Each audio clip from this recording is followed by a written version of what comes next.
আল্লামা Iqbal, doctor Iqbal খুব মশহুর সাহিত্যিক ছিলেন, অনেক বড় আলেম ছিলেন পাকিস্তানের মধ্যে। তেনার শেকওয়া জবাবে শেকওয়া কিতাবটা অনেক বিখ্যাত। দেখেন, তিনি লন্ডনের মধ্যে জজ ছিলেন, তার কাছে এক মহিলা আসতো, ইহুদি কাফের। তিনি বলতেছেন তেনার কিতাবের মধ্যে ওই মহিলাটা এসে আমার কাছে বিভিন্ন মামলা মোকদ্দমা নিয়ে সবসময় আসতো। আল্লাহু আকবার। যখন সেই মহিলা কয়েকদিন পরে আসলেন, ইহুদি ছিল, হঠাৎ এক মহিলা আসছে বোরখা টোরকা পরে। আল্লামা ইকবাল বলতেছে, হু আর ইউ, আপনি কে? তখন সে হেজাব থেকে একটু চোখটা উঠিয়ে বলতেছে, তার নামটা বলতেছে ফাতেমাতুজ জাহরা।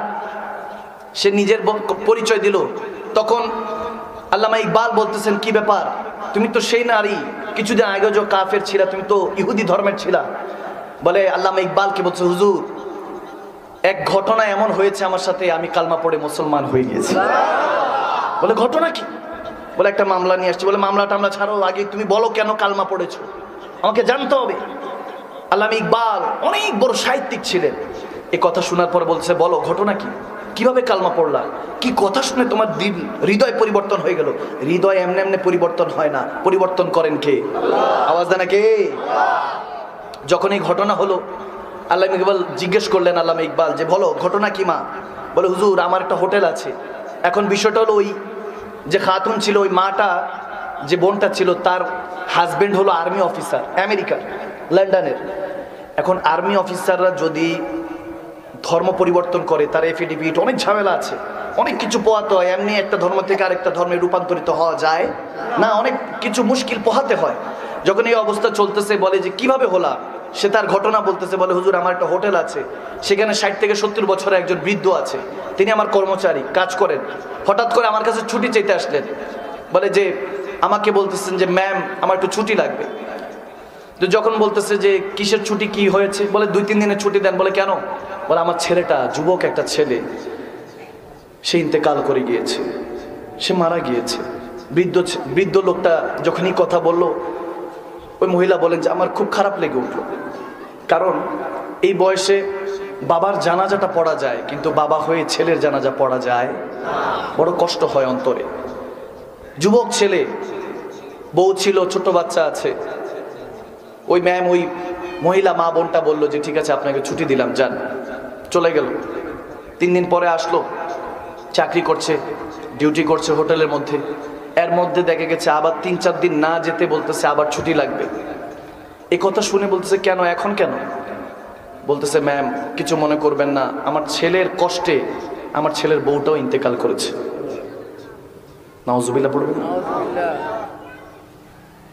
আল্লাহর মাল আল্লাহ নিয়ে গিয়েছেন। যখন এটা শুনলো তা আবার স্ট্রেঞ্জ হয়ে গেল, যে বৃদ্ধ লোক, বৌমা হয়তো বা একটু রান্না বান্না করে খাওয়াতে পারতো, সেটাও চলে গেল। একটা ছোট্ট এখন নাতি, কি করবে? বলতেছে, ওই মহিলা বলতেছে আমার কষ্টে কথা বেরোচ্ছিল না। আমি বললাম যান যান, তাড়াতাড়ি ছুটে যান। জানাজা হলো, দাফন কাফন করে 2-3 দিন পরে আবার আসলো। আসার পরে দেখে ছোট্ট একটা বাচ্চাকে নিয়ে আসছে, নাতি, বৃদ্ধ লোকের সাহারা, শেষ ভরসা। নিয়ে আসলো হোটেলের মধ্যে, বলতেছে কামরায় থাকবে, একই বিছানায় থাকবে, সমস্যা নেই। কয়েকদিন পার হচ্ছে, ছাদে খেলতেছে ছোট্ট বাচ্চা, খেলতে খেলতে হঠাৎ পা পিছলে নিচে পড়ে গেল।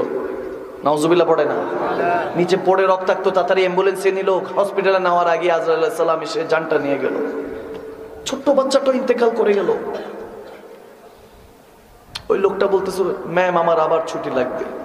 ওই মহিলার চোখ দিয়ে টপ টপ করে পানি পড়ছে। তার হাজবেন্ড, সেও এখন যেভাবে চুপচাপ আপনারা শুনতেছেন, ঠিক এরকম নিস্তব্ধ হয়ে গেল।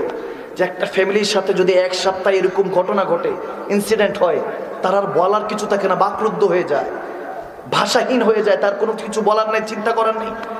ওই মহিলা বলতেছে আজকে তো আপনার অনেক বড় কষ্টের দিন, আপনার নাতিটাও চলে গেল। বলো কিসের কষ্ট? যার মাল সে নিয়ে গিয়েছে।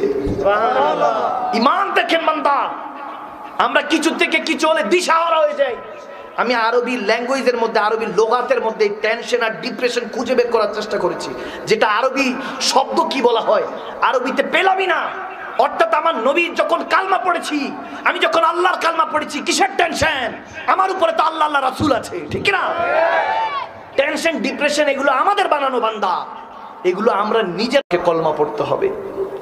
সুবহানাল্লাহ বলে না? বলে আর কিছু নয়, আমাকে, আমি তো এখনো পেকে গিয়েছি, আমার সন্তানরা কাঁচা ছিল, চলে গিয়েছে আল্লাহর মাল। ইন্না লিল্লাহি ওয়া ইন্না ইলাইহি রাজিউন। আমরা হয়তোবা দোয়াটা পড়ি, এটার মিনিং জানি না। আল্লাহর মাল আল্লাহ নিয়ে গিয়েছেন, আমার সেটা কখনো ছিলই না। আমার আল্লাহ আমাকে দিয়েছেন, আবার সময় হয়েছে নিয়ে গিয়েছে। বান্দার যতটুকু রিজিক আছে, শ্বাস নিঃশ্বাস আজরাইল আলাইহিস সালাম আসার আগে তার শ্বাসটাও বরাদ্দ থাকে, তার পানিটাও বরাদ্দ থাকে। অনেকে পানিও পান করতে পারে না, পানি পানি করতে থাকে, কারণ তার বরাদ্দ অতটুকুই ছিল। আপনি কখনো ডিপ্রেশন পড়বেন না যে আপনি এটা পান নাই সেটা পান নাই। হযরত আব্বাস রাদিয়াল্লাহু তাআলা হাদিসে বর্ণনা করেন, আমার নবী বলেন, যখন বান্দা তুমি চিন্তা করবে এটা চাই ওটা চাই, কোনোটা হবে না, কারণ তুমি বান্দা আল্লাহকে ভুলে চাইতেছো, এই জন্য তোমাকে আল্লাহ কিছু দিবে না। আর তুমি যদি আল্লাহর হয়ে যাও, মওলার হয়ে যাও, মানলাহুল মওলা ফালাহুল কুল্লু, তুমি আল্লাহর হয়ে গেলে বান্দা সমস্ত দুনিয়া আল্লাহ তোমার গোলামি বানাই দিবে। সুবহানাল্লাহ, আল্লাহু আকবার। তখন সে বলতেছে, ওই বৃদ্ধ বলতেছে যে মাগো আর কিছু নয়, আমি আমার নবীর প্রেমে পাগল হয়ে গিয়েছি। এই ইশক আমাকে বাঁচিয়ে রাখে, এই প্রেম, এই ভালোবাসা, এই ঈমান আমাকে বাঁচিয়ে রাখে। আমি দেখি নাই, সে রাব্বুল আলামিনকে দেখি নাই, হয়তোবা নবীকেও দেখি নাই, কিন্তু কোরআনে পড়েছি আমার নবী বলেছেন, আল্লাহ বলেছেন, হাদিসে মুবারাকার মধ্যে নবী বলেছেন, কোরআনে আল্লাহ বলেছেন, বান্দা তুমি আমি আল্লাহর পথে মতো চলো, নবীর পথে মতো চলো, সিরাতুল মুস্তাকিম পথে মতো চলো, তুমি টেনশন দিও না। আল্লাহ বলতেছেন যে সিরাতাল্লাযিনা আনআমতা আলাইহিম, সূরা ফাতিহার মধ্যে শুরুতেই জানিয়ে দিয়েছে তুমি পুরস্কার প্রাপ্ত হবেই একদিন। আমার আল্লাহ বলতেছেন আমাকে একবার তুমি মেনে নাও।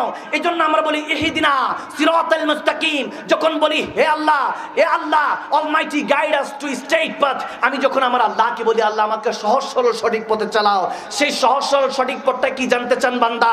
সূরা ফাতিহাতে 5 ওয়াক্ত নামাজে প্রতিবার পড়তে থাকেন বান্দা, আপনার তো খবর থাকে না, আপনি তো বলতে পারবেন না, কিন্তু রব্বে করিম এই আয়াত দিয়ে আপনাকে সবসময় বলাতে চায় যে নিজে আল্লাহর কাছে যাচ্ছেন, Allah show me the right path, আমাকে রাইট পাথ সঠিক পথটা দেখাও। আল্লাহ পরের লাইনে বলে দিচ্ছেন সিরাতাল্লাযিনা আনআমতা আলাইহিম, যাদের উপর আমি পুরস্কার রেখেছি তারাই হলো পথ। এখন জিজ্ঞেস করলাম মাওলা কার উপর পুরস্কার রেখেছো?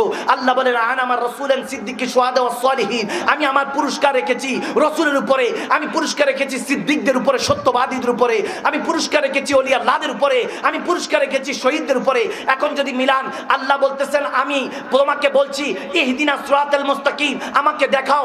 আপনি যখন নামাজে দাঁড়িয়ে বলতেছেন আল্লাহ দেখাও আমাকে সহজ সরল সঠিক পথ, ওই পথটা দেখাও যে পথে গেলে তোমাকে পাবো। জিজ্ঞেস করলাম আল্লাহ, তখন বলতেছে রসুলের উপরে আমি পুরস্কার রেখেছি। আমি এখন যদি মিলিয়ে দেখেন নামাজের মধ্যে বলতেছি, কোরআনে পাক সাক্ষী আছে, নামাজ সাক্ষী আছে, 1450 বছর ধরে এটাই চলতেছে। বলতেছি আল্লাহ তোমাকে দেখতে চাই, তোমার পথকে দেখতে চাই। এখন আল্লাহ বলে যাদের উপর পুরস্কার রেখেছি তারাই পথ। এখন পুরস্কার রাখা হয়েছে আমার নবীর উপরে, তার মানে 5 ওয়াক্ত নামাজে বলতেছি আল্লাহ নবীকে দেখতে চাই, নবীকে দেখতে চাই, কারণ বান্দানি ফাকাদরাল হক, যে বান্দা নবীকে দেখে যায় সে আল্লাহর হয়ে যায়। সুবহানাল্লাহ, নারে তাকবীর, নারে রিসালাত, নারে পাক পাঞ্জাতন, শাহেনশাহে মদিনা, ইমামে রাব্বানি দরবার শরীফ।